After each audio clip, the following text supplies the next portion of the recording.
How's it going out there, Shredder? Today we are going to talk about how you can take a perfectly good bluegrass fiddle tune and ruin it by turning it into a metal tune. Recently, me and my friend Stash Wyslouch had some fun with the old-time fiddle tune Big Sciota. We took it from a plain vanilla Ionian G major fiddle tune into a dark, brooding, harmonic minor metal extravaganza. In today's video, I thought I would show you how I did it and why you might want to ruin your own fiddle tunes in the pursuit of musical knowledge. Today we're going to break down the melody, translate it into a new scale, reharmonize the tune, and all around metal-ify the whole dang thing. Before we go any further though, comment below, what fiddle tunes do you want to hear with distortion and double bass?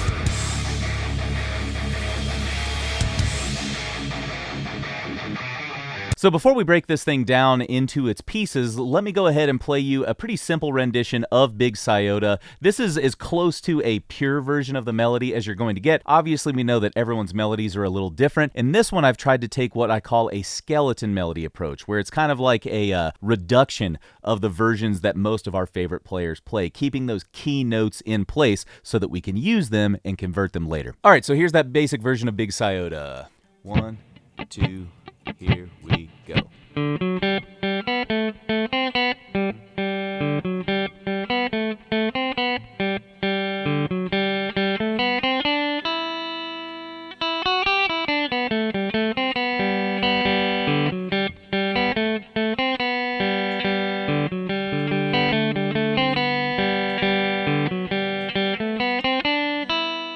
Cool. So plain vanilla straight ahead version of the fiddle tune right there. Let's go ahead and take that fiddle tune and relate each of those notes to the scale degrees in the G major scale. We are operating strictly in G major here today, which makes it really easy to convert later. So let's dive in. So if we think about G being number 1, the notes in our G major scale would be G, A, B, C, D, E, F sharp, G.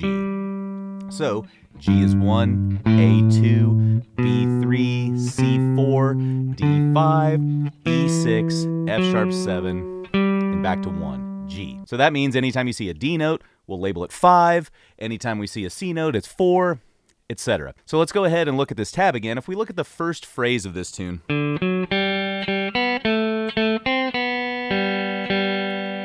that translates to 5, 7, 1, 1, 3, 2, 2, 4, 3, 1, 1. You get the idea, right? Same thing again.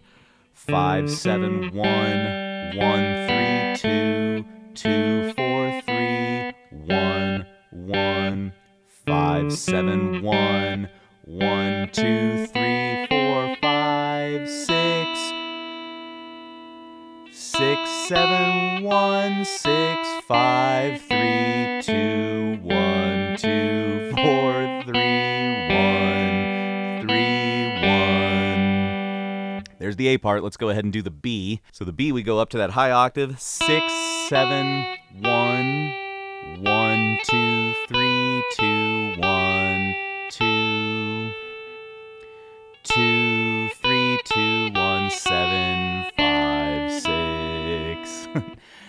6, 7, 1, 7, 1, 2, 1, 6, 5, 6. 6, 7, 1, 6, 5, 3, 2, 1, 2, 4, 3, 1, 3, 1. So now that we've labeled all of those pitches, the idea is that we would go back into our sheet music. Ideally, you would be writing this down, maybe on tab or something like that, but have your scale degrees above it. And then what we can do is line out the G harmonic minor scale, which is what we're going to use today to make this more of a metal type tune. G harmonic minor was used by a lot of metal greats, especially in kind of like the neoclassical vein. So we're thinking like Yngwie Malmsteen territory, right? Paul Gilbert would get into this stuff too. So to make something sound really metal, you can definitely bet that G harmonic minor is going to work for this purpose. If we lay out the G harmonic minor scale, the scale degrees and notes end up being G, A, B flat, so a flat 3, C, D, E flat, flat 6, F sharp, we keep that one there, so it's a natural 7, back to G.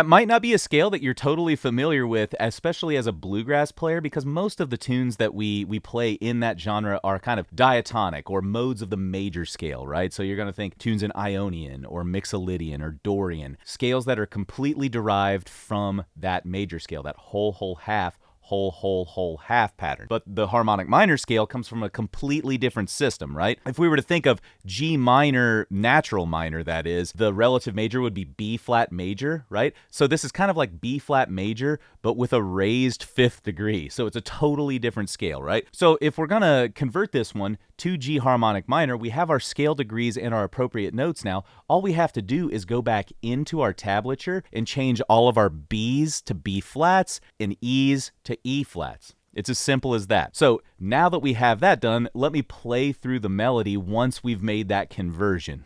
Oh, 1, 2, 3.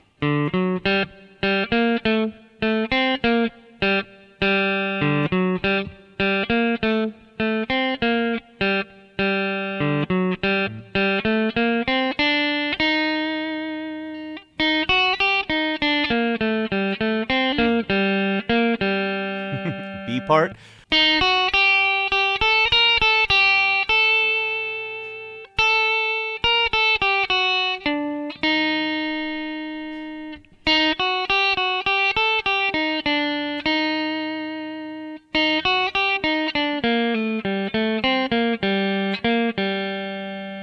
Totally different character to the melody, and all we did was change 2 notes in the entire thing. Pretty neat, right? So as you can see, understanding your scale degrees is totally key to reinterpreting a melody inside of a new tonality or genre. If this is something that seems a little daunting to you right now, start simple. Take a real easy tune like Angeline the Baker or something like that and modify it. But if you're still with me, let's plow forward and see about changing the harmony here. The interesting thing about moving from G major to G harmonic minor is that the chords totally change inside of that new key.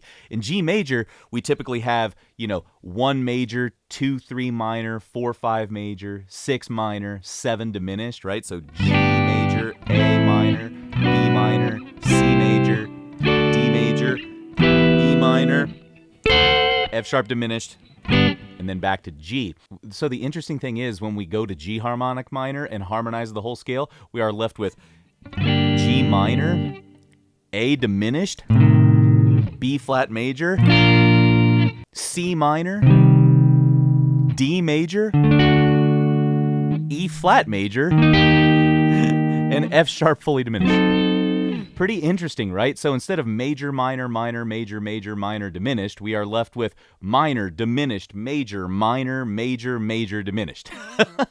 So if you are not familiar with the harmonic minor scale, that probably is going to take you a minute to wrap your mind around that. I know it is still messing with my brain to this day, but it adds a lot of new possibilities for kind of how to treat the chords and the harmony for this tune. Now, I'm going to warn you real quick here too. When you're in minor keys like this, if you're in harmonic minor, you are typically also going to borrow some chords from the natural minor scale. This is just like tonal preferences. If you listen to classical music or Baroque music like Bach or Mozart, anytime a tune is in minor, they typically shift back and forth between natural minor and harmonic minor, meaning that we use that flat 7 and the raised 7th degree in the G minor scale. So F sharp and F are both kind of like fair game. So that being said, let's look at the chords to Big Sciota. I'll play through those really quick. The A part would be G major,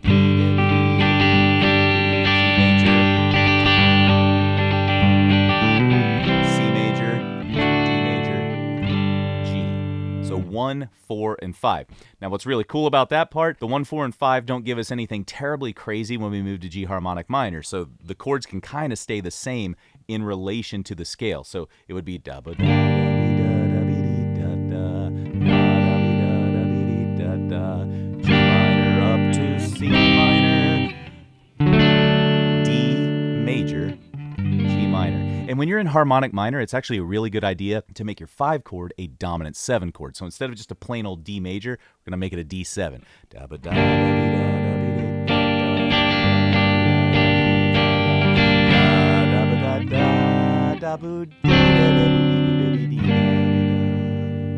So that's going to give it that kind of spooky neoclassical feel if you make that kind of more of a D7 tonality. Now, the B part is where things get interesting on Big Sciota because we add more chords to it. So the original ones would be 1, 5, 6 minor, 4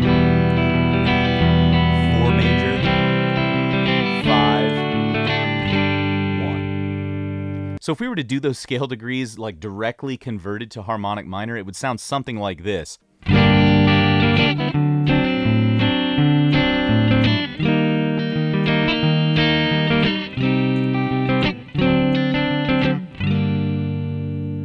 Not bad, right? So that's not what I chose to do in my interpretation of Big Sciota. I actually kind of did a little bit of harmonic finagling. So if we look at the melody to the B part in the harmonic minor version, in the fourth measure, we get an E flat note. So the first few phrases of the melody would sound like this.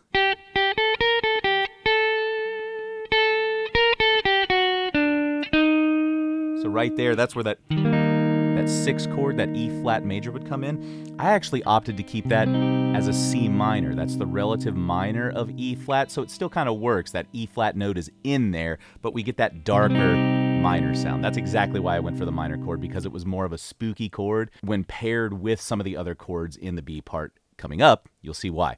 So the next chord,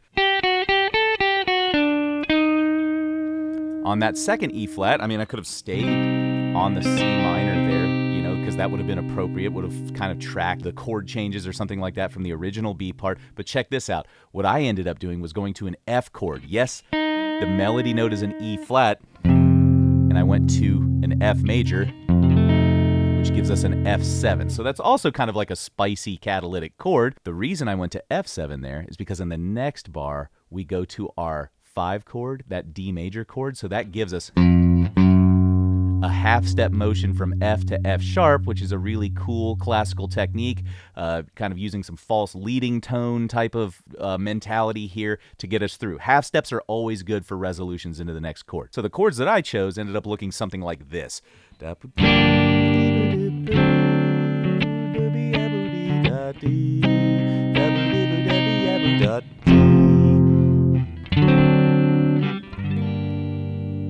So there you have it. Those are the chords that I ended up rolling with. As they relate to G minor, we end up with a 1 minor, a 5 major, a 4 minor, a flat 7 major, then a major 5, and then back to a minor 1. Now this is where things start to get really spicy, because once I harmonize the tune this way, or once you harmonize your own tune, we have to think about some rhythmic elements that will make this tune sound more specific to the new genre we are trying to cast it in. So obviously, I did not choose to go for the there's no boom chuck rhythm happening inside of this tune. So what are some common elements from metal that might work rhythmically in here? Well, the chug and the gallop, my friend. So I went for a slow gallop on this one. The gallop is kind of like essentially the boom chucka of metal music. Literally the boom chucka of metal music. Dot, da, da, dot, da, da, dot, da, da, dot. And you can hear why they call it the gallop, right? Sounds like a horse running. So we need to have our rhythm. We've got that settled, but what about chord voicings? Metal doesn't really use full stacked chords like that, like full triads and full 6-string chord shapes, because it's more about the kind of like tight rhythmic articulation that you get from power chords. And they're called power chords for a reason, because they sound really powerful and energetic inside of metal and rock music. So we're just going to slap some roots and fifths on most of our chords and then maybe modify with a few twists and turns. So we've got a gallop, palm muted, power chords, and then I'll explain some of the other 2-note voicings that I chose along the way. Let me throw some distortion on here, and let's just play through the rhythm that I selected for the entire tune. Here we go. 1, 2, ready, play.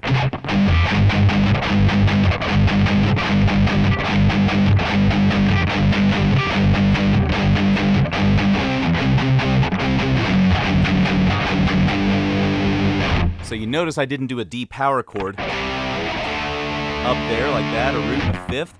What I opted for was an F sharp, my leading tone, and a D note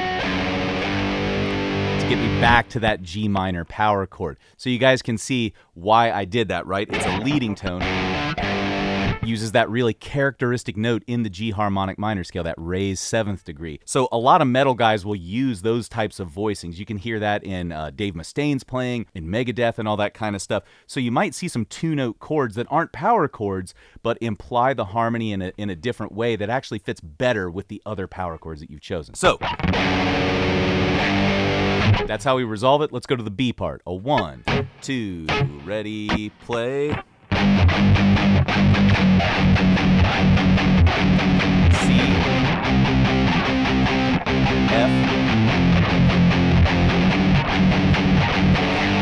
again,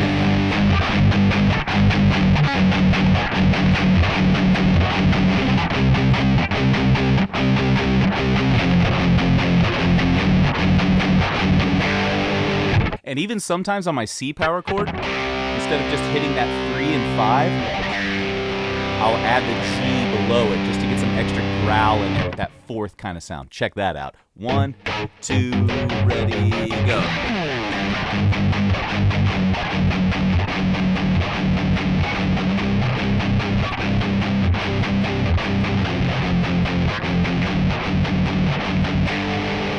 So that's how I arrived at my rhythm part for this, and you can kind of see how there are a lot of steps along the way where you can start to add in your own creative liberties based upon what you're hearing in that target genre of music. All right, now the final step here is to take the melody and put it in a spot that sounds more metal. Open position, not metal. Very bluegrass, not metal. The thing that I decided to do was play my melody up in this region of the neck, mainly so that I could get some bends and slides and other things like that. So I've got some room to kind of like do embellishments to get up into the notes. And that's one thing you're definitely going to want to consider if you're taking a tune and converting it to metal. You've got to have room for extended techniques like bends, slides, pick rakes, all of that kind of stuff. So let's talk about how to do some of those techniques. The pick rake is what I start the tune out with on the guitar, and that's a pretty common metal technique for all you grassers out there. We're just taking the flat edge of the pick, starting down at the bridge, and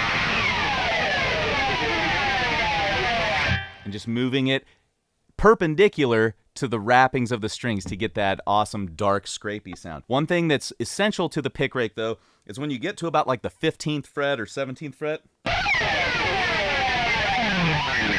you need to put your hand behind and continue that sliding sound downward so your pick hand can get back over here to play the melody. So something like this.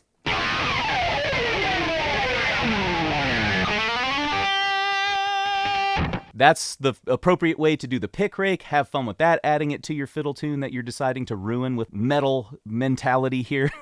So now that we've got the pick rake, here's how I decided to interpret the melody up the neck. I removed a few notes, kind of changed the articulation, because with all this distortion on there, if you let the notes ring like you would in bluegrass, it just kind of gets muddy. Kind of like...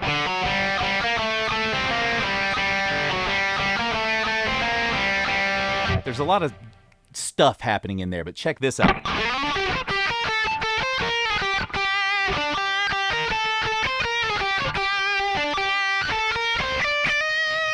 Right? A lot cleaner, a lot more articulate. And you can tell I already started to add some rhythmic embellishments to make it more metal. One thing you're going to need to add to make this bluegrass tune less bluegrass and more metal is convert your eighth notes into either quarter note triplets or eighth note triplets. So for example, the first one that I did was this.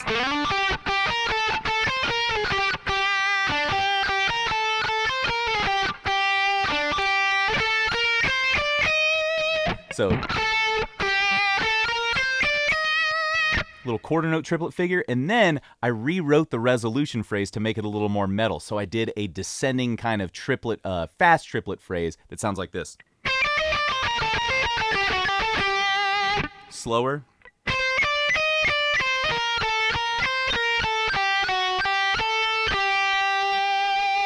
So with that, the melody sounds a little bit like this.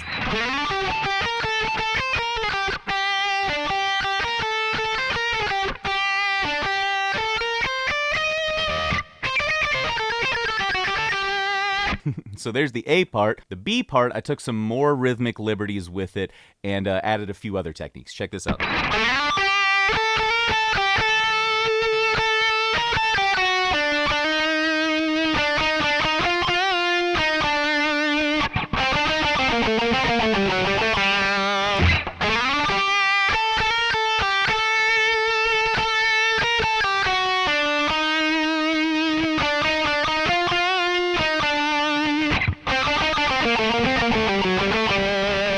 So there you have it, my friend. That is the complete melody and the complete rhythm that I kind of rigged up to tool this really super bluegrassy old-time fiddle tune into some shred. Just a quick recap for you for this whole process. 1, start with the melody. Analyze your fiddle tune. Put scale degrees to it and analyze the chord changes. 2, switch into whatever mode or new scale you're going to use. So in this case, harmonic minor. 3, rebuild the chord progression and the melody based upon those scale degrees that you analyzed earlier. And 4, add some shred elements to it. So some genre-specific elements for whatever you are trying to tool this tune into. The last thing that I did after I converted the melody, made the rhythm and all that stuff is add a harmony part on top of the melody. So all I did there was go up a third in the scale from where I started. Luckily, I start on the root note here, so I would harmonize it with a B flat, the third of my G minor chord. And then I track the shape of the melody inside of the scale from there.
So there you have it, my friend, the melody to Black Sciota. I want to give a special thanks to Stash Wyslouch for joining me on this one and adding his special brand of serialism and metal mayhem to it. If you want to check out that recording and video, go ahead and click the card up here. Also, if you dug this fiddle to metal madness that we got into here today, hit like, sub, and share this video with a friend who you think might be into something this weird and crazy. Lastly, if you want to try this tune for yourself, go ahead and click that link below in description for the free PDF of the melody and harmony parts to Black Sciota. Just real quick, if you're a flat picker and you have no idea what guitar you might need to get shredding on, I would suggest you contact the folks at Bellmuse. Bellmuse Mandolins is a company based in the UK, and they are my pals and make amazing solid body instruments. Not just this Wildwood 6 Super Strat guitar that I've got here, but also my signature model electric mandolin, plus a plethora of other models. So go ahead and check out that link below in the description to Bellmuse Mandolins and give them some love. All right, my friend, that's it for the Black Sciota, but stay tuned, all right? We've got more fiddle to metal madness coming up here in the future. For now, stick around because we've got more great lessons and content right here.